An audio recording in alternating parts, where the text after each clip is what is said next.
정부는 국민의 준엄한 심판을 받들어 대한민국 의료를 파국으로 몰아가고 있는 의대 정원 증원과 필수 의료 정책 패키지 추진을 즉각 중단하고 원점 재검토에 나서기 바랍니다.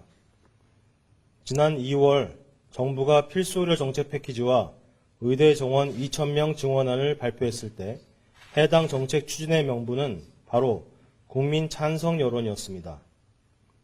정부는 편향된 질문을 통해서 도출된 의대 정원 증원 찬성 여론을 등에 업은 채 객관적이고 논리적인 근거를 들어 이를 반대했던 의사들을 밥그릇 챙기기에 급급한 파렴치한 세력으로 매도했습니다. 이제 국민들은 조금씩 대한민국 의료의 근본적인 문제를 알아가고 있습니다.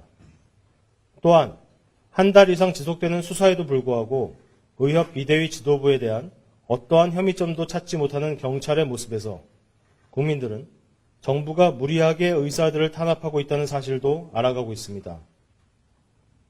무엇보다 정부가 보여진 쇼에 불과한 대화 시도와 수시로 입장을 바꾸는 일관성 없는 태도로 인해 국민들은 정부의 정책 추진의 목적이 의료개혁이 아니라 총선용 포퓰리즘이었다는 사실도 알게 되었습니다.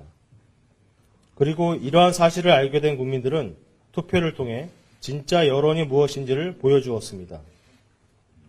이번 총선에서 보여주신 국민의 심판은 사실상 정부에 내린 심판입니다.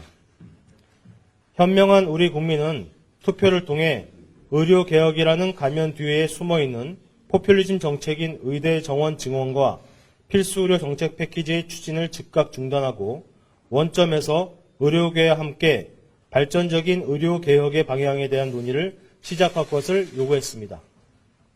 정부는 이제 선거를 통해 증명된 국민의 진짜 여론을 받들어야 합니다.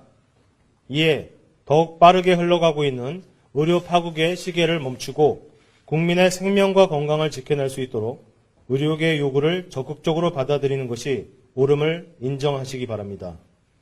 그리고 진정성 있는 대화를 할 의지가 있다면 의협 비대위 지도부와 전공의들에게 무리하게 내린 각종 명령과 고발, 행정처분 등을 철회하시고 의대 정원 증원 절차를 중단해 주시기를 바랍니다.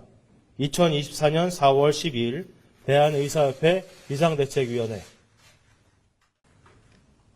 선거를 놓고 예를 들어서 이런 의료 정책, 의대 증원 정책을 놓고 투표한 게 아니죠. 그렇기 때문에 그 정책에 대한 찬반을 묻는 투표가 아니었기 때문에 이게 선거 결과로 어떻게 나타났냐를 분석하는 것은 좀 다른 분야인 것 같습니다. 하지만 정부의 이런 무리한 정책 추진, 어떤 정책이 됐든지 간에요.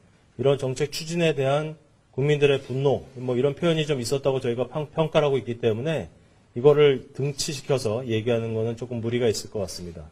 이런 선거가 끝나고 나서 대부분의 평가가 정부의 무리한 정책 추진이 굉장히 큰 영향을 줬다는 것은 자명한 사실 아닙니까? 그런데 그 내용 중에 저희 의대 정원, 그다음에 의료개혁 패키지 등등이 같이 포함되어 있다고 저희는 판단하고 있습니다.